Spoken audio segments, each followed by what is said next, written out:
Undergone, वो production of warrant, ये सारी चीज़ों से आप प्रूव कर सकते हो 298 में। नाउ 299, देखो 299 अभी हमने पढ़ा था, आपको याद हो सेक्शन नंबर 273, हमने वहाँ पढ़ा था कि एक्यूज की प्रेजेंस में आप सारे के सारे एविडेंस लेने का काम करेंगे। लेकिन 299 कुछ एक्सेप्शंस प्रोवाइड करता है कि एक्यूज की एब्सेंस में भी आप एविडेंस रिकॉर्ड कर सकते हो। अगर कोर्ट को ये प्रूव हो जाता है कि एक्यूज पर्सन एब्सकॉन्ड हो रखा है और कोई इमीडिएट हमारे पास है नहीं कि हम उसको अरेस्ट करके लेके आ सकें, तो कोर्ट कॉम्पिटेंट है, ठीक है, ट्राई करने के लिए एक्यूज की एब्सेंस में भी विटनेसेस को एग्जामिन कर सकती है और उनके एविडेंसेस को रिकॉर्ड कर सकती है। इस चीज़ को याद रखिएगा, ठीक है। नाउ अब यहाँ पे क्या कहता है, देखिए ये बड़ा अच्छा है। नेक्स्ट आइए चैप्टर नंबर 24 पे आ जाइए, चैप्टर नंबर 24 पे आ जाइए डायरेक्टली। एक सेकंड रुक जाओ यार, ज़्यादा ही गर्म हो गया लैपटॉप। चलिए 274 पे आइए। सो 274 बेसिकली, सॉरी चैप्टर नंबर 24 पे, एक सेकंड रुक जाओ। Chapter number, sir session is going well, बस थोड़ी देर लैपटॉप साथ दे, बस वही सोच रहा हूँ मैं, लैपटॉप थोड़ा साथ दे जाए। एक सेकंड रुक जाओ यार, थोड़ा सा ना ज़्यादा गर्म हो गया लैपटॉप, बहुत ज़्यादा गर्म हो गया भाई, फटने वाला हो रहा है क्योंकि इसके अंदर ये सॉफ्टवेयर भी चल रहा है ना लाइव स्ट्रीमिंग वाला, इसलिए थोड़ा सा हीटअप हो जाता है ज़्यादा ये, बट कोई बात नहीं। अरे कूलर इसके सारे पंखे सब ऑन कर रखे मैंने। ये नाइट्रो 5 है, एसर का नाइट्रो 5 है, इसके अंदर तो वैसे ही कूलर है बहुत ज़बरदस्त वाला। ये देखो पूरे पंखे ऑन है इसके।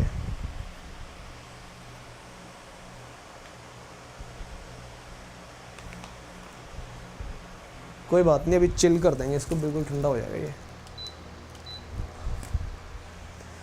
चलिए, मेरी आवाज़ ठीक आ रही है आप लोगों को? ऑडियो क्लियर है? करें, ऑडियो क्लियर है ना सबको? ऑल क्लियर, एक बार थम्स अप कर दो। चलो फिर आगे करते हैं स्टार्ट। अब रुकना नहीं है, 300 पे पहुंच गए, 184 सेक्शंस रह गए, 4 बजे तक समअप करना है। चलो सो बात करते हैं चैप्टर नंबर 24 की फाइनली, जो कि जर्नल प्रोविजंस की बात करता है। ये सारे प्रोविजंस इंक्वायरी एंड ट्रायल पे अप्लाई होने वाले हैं। सबसे पहले जो सेक्शन है सेक्शन नंबर 300 है, जो बात करता है डबल जियोपार्डी की। ये कहता है पर्सन वंस कन्विक्टेड और acquitted not to be tried for the same offence. सीधी सी बात है, अगर एक बार आपने किसी को एक्विट कर दिया या कन्विक्ट कर दिया, आप उसको दोबारा से ट्राई नहीं करने वाले उस ऑफेंस के लिए। देखिए क्या कहता है, a person who has once convicted by a competent court ने कन्विक्ट कर दिया, ठीक है, जब तक वो कन्विक्शन और एक्विटल फोर्स में रहेगी तब आप तो उसको रीट्राई नहीं कर सकते हो। नाउ यहाँ से कुछ स्पेसिफिक क्वेश्चंस आपसे पूछे जाते हैं। देखिए एक सेकेंड, सबसेक्शन 2 देखिए, ये कह रहा है कोई भी पर्सन अगर आपने एक्विट किया है या कन्विक्ट किया है, ठीक है, किसी भी ऑफेंस के रिगार्डिंग, उसको दोबारा से ट्राई किया जा सकता है, लेकिन with the consent of the state government. हमेशा याद रखिएगा, स्टेट गवर्नमेंट की कंसेंट से आप उसको दोबारा से ट्राई कर सकते हो फॉर एनी डिस्टिंक्ट ऑफेंस, जिसके लिए सेपरेट चार्ज उसको किया जाना चाहिए था लेकिन नहीं कर पाए हम due to any of the reason, अब आप कर सकते हो। सबसेक्शन 3 कहता है कोई भी पर्सन कन्विक्ट किया गया है एनी ऑफेंस के लिए, लेकिन उसके कॉन्सिक्वेंसेस बाद में नज़र आ रहे हैं। फॉर एग्जांपल, आपने किसी को ग्रीवियस हर्ट किया, एक टाइम बाद उसकी डेथ होगी, लेकिन उस टाइम पे कोर्ट को नहीं पता था, तो आप उसको डेथ के लिए दोबारा से, मर्डर के लिए दोबारा से ट्राई कर सकते हो सबसेक्शन 3 के अकॉर्डिंग। सबसेक्शन 4 कहता है कोई भी पर्सन जिसको आपने एक्विट किया या कन्विक्ट किया किसी भी ऑफेंस के लिए, उसको सब्सिक्वेंटली चार्ज किया जा सकता है एनी अदर ऑफेंस के लिए उसी एक्ट से, अगर कोई और ऑफेंस जो कि पहली वाली कोर्ट कॉम्पिटेंट नहीं थी उसको ट्राई करने के लिए, लेकिन जो दूसरी कोर्ट है, फॉर एग्जांपल जैसे ए ने कोई एक ऑफेंस कमिट किया जिसको मैजिस्ट्रेट फर्स्ट क्लास ने चार्ज किया और कन्विक्ट कर दिया, ठीक है, रॉबरी के लिए, लेकिन बाद में पता लगता है कि इन्होंने डकैती की थी, तो डकैती के लिए मैजिस्ट्रेट फर्स्ट क्लास कॉम्पिटेंट नहीं है, कोर्ट ऑफ सेशन है, तो दोबारा से उसके ऊपर चार्जेस चलाए जा सकते हैं, फ्रेम किए जा सकते हैं। सबसेक्शन 5 कहता है कि 258 में आपने किसी को डिस्चार्ज कर दिया, उसको दोबारा से ट्राई नहीं किया जाएगा, एक्सेप्ट किया जा सकता है with the consent of the court जिसने डिस्चार्ज किया है, या फिर फर्स्ट मेंशन सबऑर्डिनेट कोर्ट, उसके द्वारा अगर परमिशन मिल जाए तो दोबारा से आप कर सकते हो। नाउ यहाँ पे सबसे अच्छा एक्सप्लेनेशन ये कहती है जो डिसमिसल ऑफ कंप्लेंट है, आपने पढ़ा है ना डिसमिसल ऑफ कंप्लेंट, कहाँ पे पढ़ा है डिसमिसल ऑफ कंप्लेंट? 203 में आपने डिसमिसल ऑफ कंप्लेंट पढ़ा है, 204 में भी आपने पढ़ा डिसमिस कर दी जाएगी कंप्लेंट अगर उसने प्रोसेस फीस जमा नहीं की। तो डिसमिसल ऑफ कंप्लेंट या फिर डिस्चार्ज और रिफ्यूज जो है वो एक्विटल नहीं है इस सेक्शन के अकॉर्डिंग। तो जहाँ कंप्लेंट डिसमिस हो जाए वो एक्विटल नहीं है, जहाँ डिस्चार्ज हो जाए वो भी एक्विटल नहीं है, ये भी आपको याद रखना है। नाउ 301 कहता है अपीयरेंस बाय पब्लिक प्रोसिक्यूटर। बड़ा सिंपल सा है कि जो पब्लिक प्रोसिक्यूटर हैं या असिस्टेंट पब्लिक प्रोसिक्यूटर हैं जिनके पास जो भी केस है वो अपीयर करेंगे और प्लीड करेंगे, उनको किसी भी रिटन अथॉरिटी की ज़रूरत नहीं है कोर्ट के सामने प्लीड करने के लिए, अपीयर होने के लिए। लेकिन जहाँ प्राइवेट पर्सन चाहता है, ठीक है, प्लीडर के थ्रू प्रोसिक्यूट करना, ठीक है, एनी पर्सन को कोर्ट के अंदर, तो public prosecutor assistant prosecutor incharge of a case जो है वो प्रोसिक्यूशन कंडक्ट करेंगे और जो भी रिटन आर्ग्यूमेंट वगैरह सबमिट करेंगे। तो 301 जो है जर्नल है, हेडिंग पढ़ लेना, काम आ जाएगी। Now permission to conduct prosecution 302, ये इंपॉर्टेंट है, प्री में आता है। देखो बड़े सिंपल से है, कोई भी मैजिस्ट्रेट जो ट्रायल कर रहा है, इंक्वायरी कर रहा है, वो प्रोसिक्यूशन के लिए परमिट कर सकता है किसी भी पर्सन को other than the police officer below the rank of inspector. मतलब पुलिस ऑफिसर को भी इनडायरेक्टली अलाउ किया जा सकता है, लेकिन कोई भी पर्सन जिसको आप अलाउ कर रहे हो, ठीक है, बिना परमिशन के वो कोर्ट में प्रोसिक्यूशन नहीं स्टार्ट कर सकता, except advocate general, government advocate, public prosecutor, assistant public prosecutor, इनको परमिशन की ज़रूरत नहीं है। बट प्राइवेट पर्सन को परमिशन की ज़रूरत है, उसको परमिशन लेनी पड़ेगी। अब देखिए क्या कहते हैं, कोई भी पुलिस ऑफिसर, ठीक है, उसको परमिट नहीं किया जाएगा टू कंडक्ट द प्रोसिक्यूशन अगर उसने इन्वेस्टिगेशन में पार्टिसिपेट किया है। अब ये कहते हैं कोई भी पर्सन अगर प्रोसिक्यूशन कंडक्ट कर रहा है वो पर्सनली भी कर सकता है और प्लीडर के थ्रू भी कर सकता है। आपने मूवीज़ में भी सुना होगा कि आप अपना केस खुद भी लड़ सकते हैं। सो सेक्शन 302 उसी के बारे में बात करता है। नाउ सेक्शन 303 प्री के लिए बहुत इंपॉर्टेंट है। ये राइट प्रोवाइड करता है पर्सन को जिसके अगेंस्ट आपने प्रोसीडिंग इंस्टीट्यूट की है डिफेंड करने का, है ना।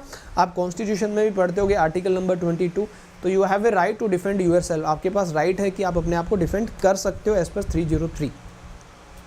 304 डायरेक्ट आता है सेक्शन बेस्ड लीगल एड के रिगार्डिंग। कौन सा प्रोविजन है?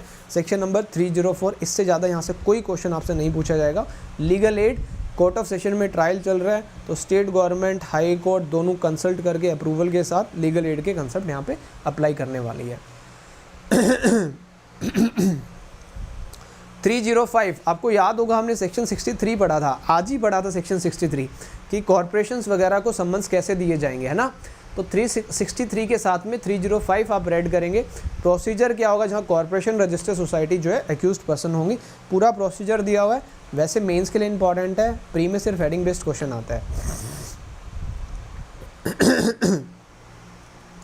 306 6, 7 and 8 ये टेंडर ऑफ पार्डन की बात करते हैं, माफ़ी नामे की बात करते हैं। अकम्प्लिश को, accomplish is a person who is partner in crime, आपके साथ में जिसने क्राइम कमिट किया, दैट इज़ एन अकम्प्लिश। आप लोग इंडियन एविडेंस एक्ट में भी पढ़ते होंगे, अकम्प्लिश के बारे में आप लोगों ने पढ़ा होगा, section 133 of the Indian evidence act. तो यहाँ पे एविडेंस ऑब्टेन करने के लिए, ठीक है, जिस भी व्यक्ति को पता है जो भी ऑफेंस में पार्टिसिपेट कर रहा था, CGM साहब, ठीक है, मेट्रोपॉलिटन मैजिस्ट्रेट, इन्वेस्टिगेशन और इंक्वायरी की स्टेज पे या फिर ट्रायल के स्टेज पे, या फिर मैजिस्ट्रेट फर्स्ट क्लास ट्रायल कर रहा है, ठीक है, या इंक्वायरी या ट्रायल के स्टेज पे पार्डन टेंडर कर सकता है कुछ कंडीशंस के साथ कि आप पूरी की पूरी सच्चाई बताएंगे, जो भी है फुल डिस्क्लोज़र आप बताएंगे, ठीक है, फुल डिस्क्लोज़र आप बताएंगे। तो यहाँ पे वो सारी चीज़ें पार्डन करने के लिए कुछ कंडीशंस इंपोज करके उसको माफ़ीनामा दिया जा सकता है। और ये सेक्शन कब अप्लाई होगा, जहाँ offence exclusively tribal by court of session है, स्पेशल जज के द्वारा है, या कोई भी ऑफेंस जिसकी पनिशमेंट जो है 7 साल तक की है या उससे ज़्यादा की मोर सीवियर सेंटेंस है, उन केसेस पे ये अप्लाई होगा टेंडर ऑफ पार्डन का कंसेप्ट। यहाँ पे यही चीज़ें आपको याद रखनी है, ठीक है, MM, CMM और magistrate first class, more than 7 भी, या 7 और मोर देन 7। नेक्स्ट 307 कहता है कोर्ट ऑफ सेशन। देखो ये साफ साफ कहता है कि पावर है डायरेक्ट करने की tender of pardon in A case जहां आपने कमिट कर दिया आफ्टर कमिटमेंट। कमिटल तो कोर्ट ऑफ सेशन में ही होता है, लेकिन जजमेंट आने से पहले जो कमिटल कोर्ट है, that is your court of session, वो भी यहाँ पे टेंडर ऑफ पार्डन कर सकती है 307 में। तो कोई आपसे पूछे कि सेशन कोर्ट कहाँ पे पार्डन कर सकती है, 307 में कर सकती है, क्योंकि 306 में तो सेशन कोर्ट का जिक्र ही नहीं है। वहाँ पे तो CMM का है, मेट्रोपॉलिटन मैजिस्ट्रेट का है, जुडिशियल मैजिस्ट्रेट फर्स्ट क्लास का है।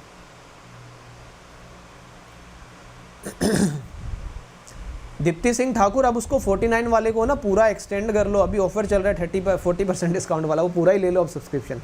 नाउ 308 अगेन ये भी प्री में आता है, बहुत इंपॉर्टेंट है। 308 क्या कहता है, देखो अगर आपको हमने पार्डन दिया 306 में और 307 में, लेकिन आपने कंडीशन से कंप्लाई विद नहीं किया, तो उस सिचुएशन में क्या होगा, आपके अगेंस्ट पब्लिक प्रोसिक्यूटर जो एक सर्टिफिकेट कोर्ट में सबमिट करेगा और कोर्ट में पब्लिक प्रोसिक्यूटर बताएगा कि भैया ये जो है फॉल्स एविडेंस दे रहा है या चीज़ें छुपा रहा है, प्रॉपरली बता नहीं रहा है, ठीक है।